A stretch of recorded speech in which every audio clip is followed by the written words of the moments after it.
Pozdrav! Mi smo Četvrta dimenzija, a ovo je naša prva epizoda. Ja sam Gita, ovo je Boris. I danas ćemo pričati o budućnosti jezične gimnazije. Koja je razlika između jezične gimnazije i opće gimnazije? Za jezični program nije velika. Jedino što gubiš je sat matematike i imaš opciju uzeti dodatan fakultativni jezik u 3. razredu, što su trenutno krenule nuditi i neke opće gimnazije. Ali razlika je u dvojezičnom programu, ali mislim da će to ti bolje znati, pošto si ti dio njega. Da, pohađam dvojezični program. Na kojem jeziku? Pohađam dvojezični program na njemačkom jeziku, a također se može pohađati na engleskom i na francuskom. Moje iskustvo s njim je to da imaš neke predmete na njemačkom jeziku i to su povijest na njemačkom jeziku, etika na njemačkom, sociologija na njemačkom i u 3. sociologija na njemačkom i u 4. FIG na njemačkom. Odnosno, politika i gospodarstvo. Otežava li ti to što je, mislim, koliko je dobro tvoje znanje njemačkog? Iskreno, moje znanje njemačkog je neugledno. Dobro. Kako da to kažem drugačije? Nije baš neko znanje, vokabular mi stvarno šteka, ali to je do toga što ja ništa ne radim. Dobro, fair. A izvan toga, odlično nas poučavaju gramatiku i to baš na satu mogu jako puno toga zapamtiti, pokopčat. Koliko misliš da je tvoj njemački napredovao od kad si krenuo u taj dvojezični program? Sigurno je nešto napredovao. Nedavno smo polagali DSD ispite i baš kad sam pisao sastavak, jer je to dio DSD ispita, sam skužio da zapravo mogu barem nešto slobodnije pričati na njemačkom. Što je DSD ispit? DSD ispit ili Deutsche Sprachdiplome, to je diploma njemačkog jezika koju dobivaš, koja se polaže DSD1 u 2. razredu i DSD2 u 4. razredu i onda u 2. razredu dobiješ razinu ili A2 B1, u 4. dobiješ B2 C1 i onda izađeš iz škole sa diplomom, što znači da ne moraš polagati na fakultetima u drugim državama njemački, nego možeš samo donijeti taj diplom i primit ćete bez dodatne provjere njemačkog jezika. Ok. A koje je tebi iskustvo sa jezičnim programom?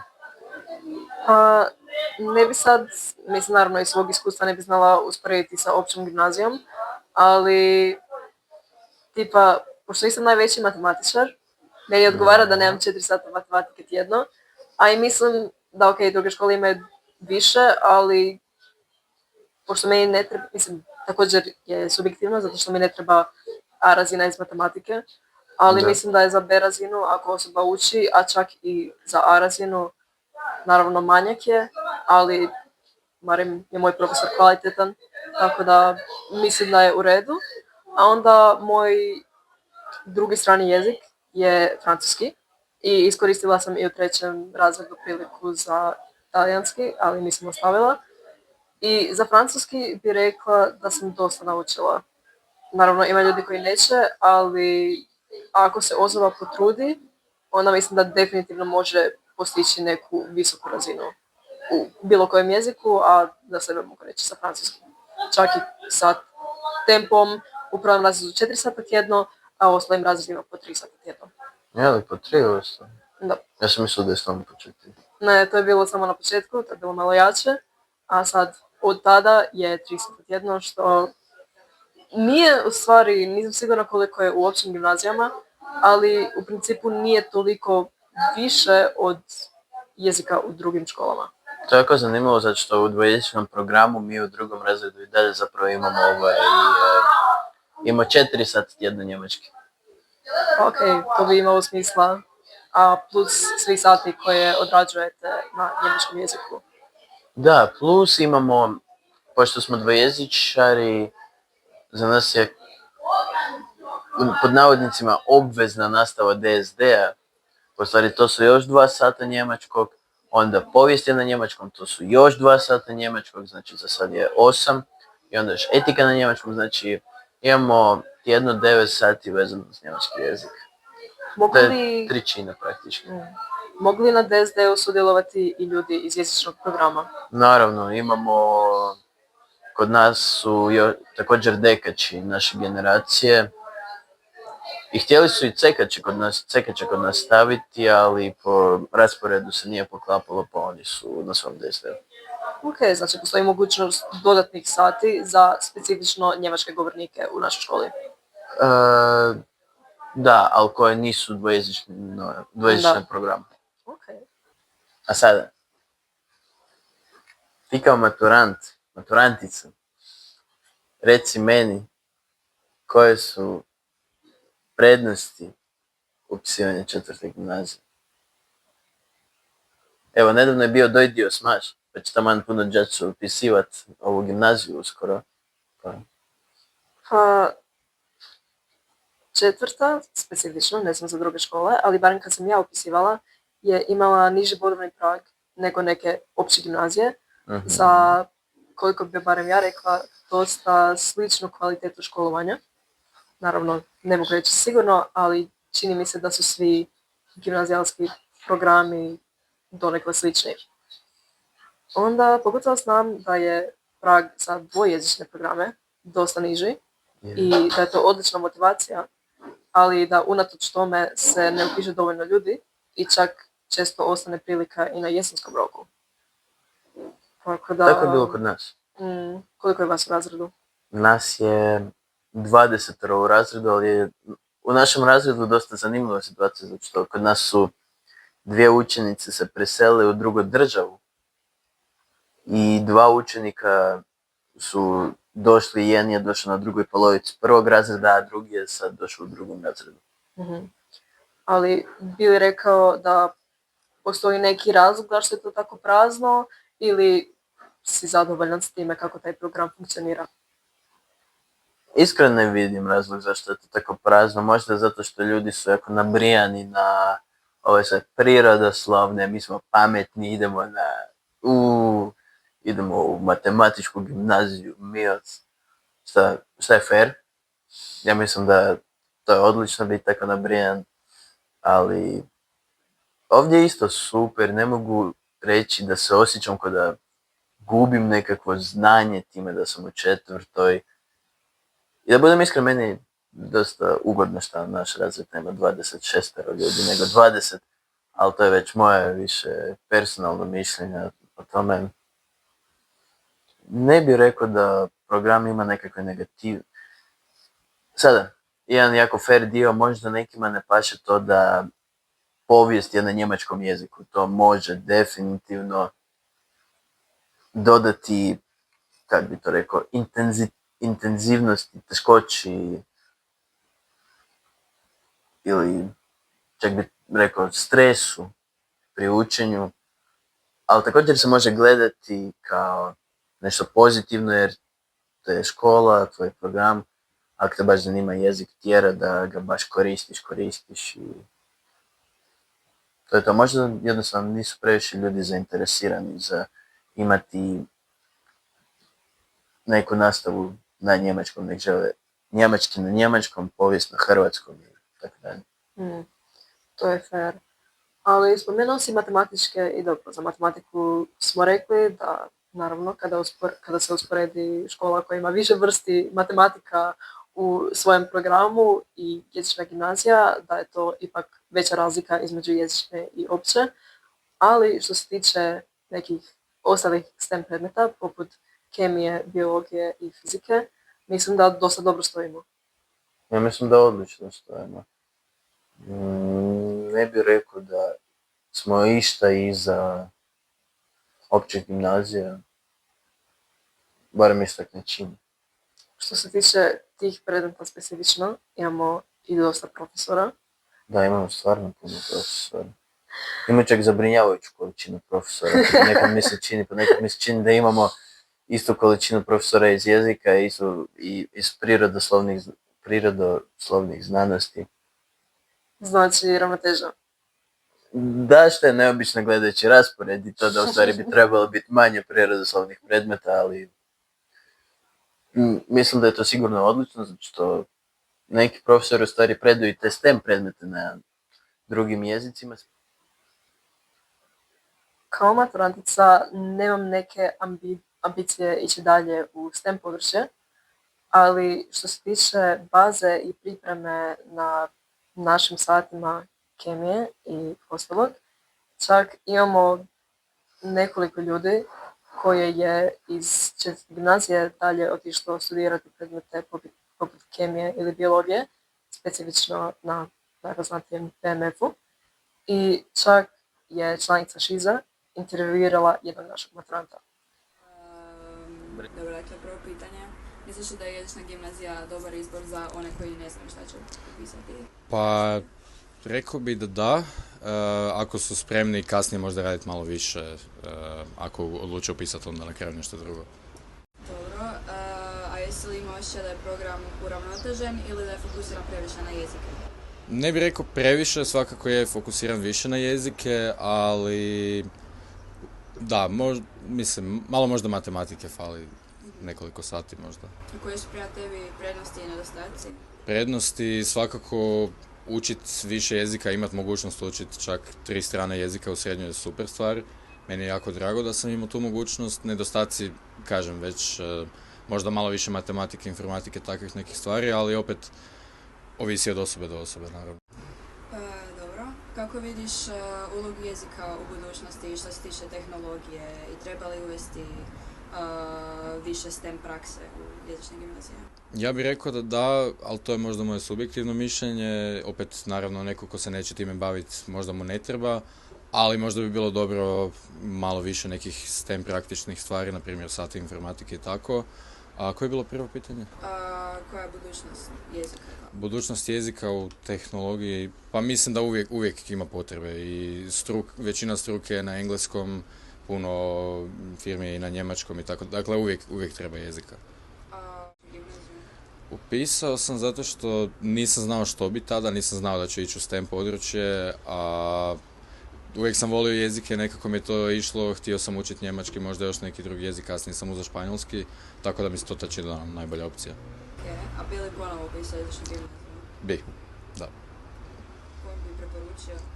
Preporučio bi svakako svima koji zanimaju jezici, ali ne samo jezici, nego neko ko možda ne zanima previše te nekako STEM stvari, ali i ljudi koji ne znaju što će, a misle da bi im učiti ekstra jezik bilo dobro, svakome bi bilo dobro, mislim, stvarno bi preporučio svima. Okay. Jesi imao nekih poteškoća pri upisu na faks? Pri upisu na faks učiti za maturu, tu sam trebao dosta jako učiti, matematiku i fiziku specifično, ali sve se to može, naravno. Da. Er ist ein Wunderkind. Puno je toga motivirajućega izrekao. Uistinu. To me jako probudila novu vatru u meni. Da, ako ikad želim ići na STEM područje, da ću sam sjetiti ovog intervjua. Ali, to je neobičan slučaj za našu gimnaziju. Čuo sam od više ljudi da skroz je normalno ići na STEM područje nakon jezične i to je skroz moguće, nikako naša škola to ne sprječava. Čak bi rekla da je naše STEM područje, specifično u četvrtoj, dosta jako, jer se pri samim upisima traže neki od tih predmeta. To. I također STEM područja se predaje ne samo na hrvatskom jeziku, nego također i na engleskom jeziku profesorom Horvatom koji predaje fiziku i profesoricom Ševeljević koja predaje matematiku. Također na engleskom. Također na engleskom za dvojezičare Engleza, za A razred. To mora biti zanimljivo. Sigurno je, možemo više o tome čuti od samoga Bartola. Bartol ima nešto za reći. U istinu ima nešto za reći. On je pedagogica. Pedagogica. Ok, možemo čuti. Ja sam Ana Samaržija Lujanac, pedagoginja 4. gimnazije. A ja sam Bartol Horvat, profesor fizike, satničar i sve što treba biti u ovoj školi. No. Koja je budućnost jezičnih gimnazija? Pa, ima jako dobrih ja bih rekla, stvari koje se mogu kad učenici upisuju školu, a možda ne misle da su prednosti. Da ne govorim o učenju jezika koje su zaista u formalnom smislu dobe diplome za to, dobe neke određene certifikate koje mogu pomoći prilikom daljnjeg obrazovanja, ali sigurno su tu putovanja gdje će učenici zapravo kroz možda ovako neformalni dio upoznavati razne kulture, lokacije, a samim time u stvari učiti jezik primjenjujući ga. I evo, u jezičnim gimnazijama, osobito u našoj 4. proputovat će uistinu čitavu Europu, ja bih rekla. Kolega? Mislim, ja to mogu dodati sa drugog stajališta, kao osoba koja je upisala jezičnu gimnaziju i to na dvojezičnom programu. Ja bi za to istaknuo jako dvojezičnih programa.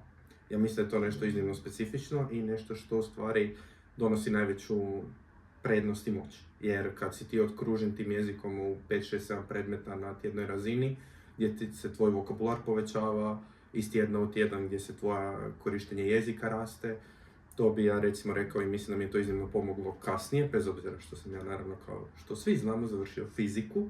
To znanje jezika mi je dosta pomoglo kad je došla tamo horror literatura na engleskom jeziku.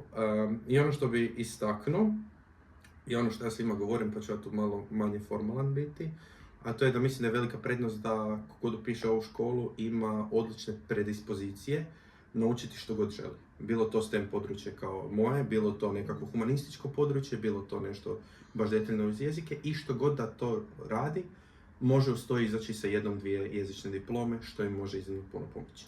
Jer tu zapravo imamo situaciju da je opći obrazovni dio odličan, jako jak, a plus je u cijeloj priči zapravo i znanje jezika koje dobivaš samim time, znači 2 u 1. A još onda i dvojezična nastava ako se tome svemu pridoda, tako da je full package. Da, ja bih divni smo, da. Hvala vam puno. No, dosta o tome što kažu bivši učenici i sami naši profesori, što naši učenici imaju za reći koji aktivno pohađaju 4. gimnaziju. Kako se zoveš? Tomas Srdarušić. Koji si razred? 4. D. I koji jezik učiš? Francuski. Da li tebi znanje jezika pomaže u školovanju ili u svakodnevnom životu? Pa znanje jezika mi pomaže u svakodnevnom životu da se bolje snalazimo u nekim situacijama. Koje su šanse da ćeš ti studirati svoj jezik? Neću. Neću studirati. U redu. Jesu li zadovoljan sa satnicom jezika i drugih predmeta u školi? Mislim da bi predmete STEM trebalo biti malo manje. Ozbiljno? Da. I okej, nakon što smo ovo čuli i nakon cijele epizode, misliš li da vrijediš onoliko koliko jezika pričaš? Naravno. Koliko ti jezika pričaš? Aktivno 4. Wow, sorry boss. Mhm. I gdje ih koristiš? Jesi li ih u sklopu škole uspio neki iskoristiti? Definitivno. U sklopu škole koristim njemački, ne samo za njemački jezik, nego i za povijest, te za polaganje diplome, kao što sam prije rekao, kao što sam ranije pričao. Ali jesi li iskoristio, na primjer, njemački na nekom školskom izletu? Ja personalno ne. Ali ostali iz mog razreda jesu. Išli su na terensku nastavu u Berlin i tamo su koristili njemački jezik. Ove godine su bile baš dobre terenske. Stvarno jesu. Bili smo u Španjolskoj, Mhm. bili smo u Engleskoj, Da. bili smo u Njemačkoj, Ludo. na više mjesta u Italiji i po cijeloj Hrvatskoj. Mhm. Bili smo u Čakovcu. Dobro, da, definitivno. I to je bilo u sklopu francuskog zajedno sa poviješću. Yes. Tako da, na kraju svega, je li vrijedno upisati jezičnu gimnaziju? Da, smatram da vrijedi. Mogu bi se složiti. Iskreno. Hvala na praćenju prvog izdanja 4. dimenzije. Ja sam bila Gita Ja sam bio Boris. i vidimo se u sljedećoj epizodi. I